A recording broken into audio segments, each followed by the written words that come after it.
I, 25M, have the chance to date my old HS crush, 25F. But I'm engaged to my fiancé, 24F. What do I do? Plus update. I had a crush on this girl Carla from middle school through high school, but she never really noticed me. Eventually, I left for the military and met Sarah, a nurse with dreams of becoming a nurse practitioner or even a doctor. Sarah was the usual type of girl I dated, and she was kind and caring. After my military service, I switched to contracting work and moved back to my home state. One evening, I went to a local bar for drinks, and guess who was behind the counter? Carla. She didn't recognize me at first, but once I told her my name, she was surprised at how much I had changed. I became a regular at the bar, and Carla and I started talking more. Eventually, we exchanged contact information to catch up properly. Over time, Carla admitted she had a crush on me, even though she knew I was engaged to Sarah.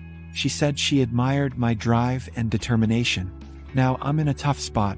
Carla has given me space to think things over, but I'm struggling to decide. I'm engaged to Sarah, and we have a great relationship, but Carla is someone I never thought I'd get a chance with. If I stick with Sarah, it feels like I'm just following my usual pattern. But if I don't pursue things with Carla, will I regret it? I don't want to hurt Sarah, but I can't stop thinking about the possibility with Carla. Many people are telling me to stick with Sarah because she's been there for me and deserves better than a cheater like myself. They say I'll regret throwing away a stable relationship for a moment's temptation. But what if this is my last chance with someone I once had a huge crush on? What do I do? April 2nd, 2024. I broke her heart, and I regret it. I love Sarah so much, but a few weeks ago, I made the biggest mistake of my life. I called off our wedding because I wanted to be with my old high school crush, Carla. For a couple of weeks, everything seemed fine. I was spending time with Carla and spoiling her, paying for her hair, nails, and other things she wanted. I thought I was being generous, but I was just her piggy bank. She didn't care about me. She just used me for my money. Then I found out what she'd really been doing. Carla used the money I Zelled her to buy a plane ticket for some guy to come see her. I felt sick. I had thrown away everything for someone who never truly cared about me. I reached out to Sarah, hoping she would take me back, but she felt betrayed. She said she didn't want to be someone's sloppy seconds, and I understand why she feels that way. But she's not. She's the person I love, and I needed these past few weeks to realize it. I know I made a huge mistake, and I don't know how to fix it. Everyone is telling me that I got what I deserved, and they're probably right. I just wish I could turn back time and undo everything. I just want Sarah back, but I'm not sure if that's even possible now. I, O23F, created a 1:1 scale puppet version of my boyfriend, 22M, and showed it to him during foreplay as a joke. Now he hasn't texted me in 12 hours, and I'm starting to get worried. How do I get him to text me back? The title gives you a clue, but let me explain. My boyfriend of 6 months and I have had a fairly straightforward relationship so far. I'm known for being a bit quirky, and pranks are kind of my thing. My boyfriend, John, says he likes this about me, and I'm glad to be with someone who can handle my eccentricity, haha. Sometimes I wonder if he really finds me as funny as he claims, but he assures me that he does. We often express our humor in the bedroom, like when I do impressions of Disney characters, like the paperwork lady from Monsters, Inc. John occasionally joins in, but he's not great with voices. I may have gone too far with my latest prank. I recently bought a sewing machine to try making cosplay costumes, and while experimenting, I came up with a plan. We often start our intimate moments with back rubs, leading to kissing and then you know what. One important fact, John wears glasses, so I usually take them off and set them aside for safety. During one of these moments, I had a hilarious idea for how to handle his glasses, which made me giggle uncontrollably. When he asked why I was laughing, I reassured him it wasn't about him, even though he has some insecurities about his looks. We had our fun, and he went home, but I couldn't stop thinking about my plan.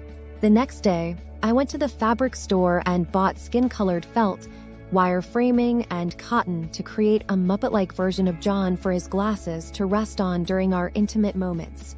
It turned out pretty good, and I even found clothes at a thrift store that matched his style. I dressed the puppet and hid it under my Squishmallows collection in my room, then invited John over. Fast forward to the night when I revealed my prank. We were getting intimate, and as I reached for his glasses, I made a big show of saying, "I'm just gonna put these right here," as I placed them on the puppet's head, which was hidden under a Squishmallow. John looked puzzled, then turned to see the felt version of himself with his glasses on. He was silent for a moment, then asked, "Is that supposed to be me?" I laughed and pulled out the whole puppet, asking if he liked it.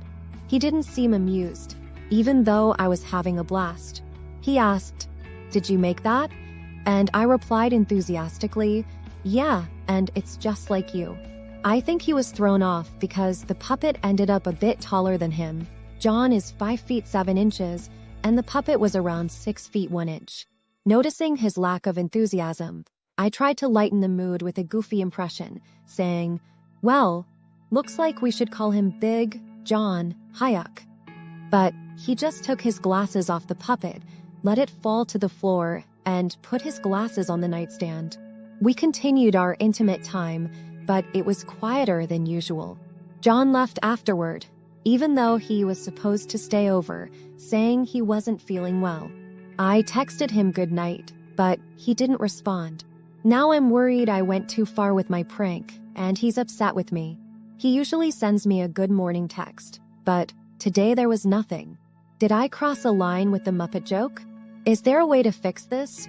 Or did I just mess up our relationship? Update. Not sure why the mods deleted my last post, but so many people were asking for updates that I'll leave the original in the comments. It's funny to read back LOL, but here's what's happened in the last week.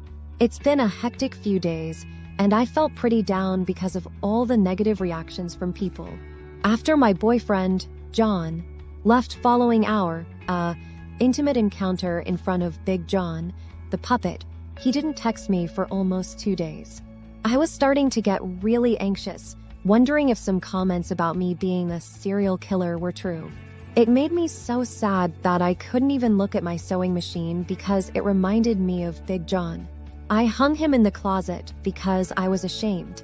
I was drawing when my phone buzzed. It was John. His message just said, "Hey, can we talk?" I was super nervous as he came over to my place.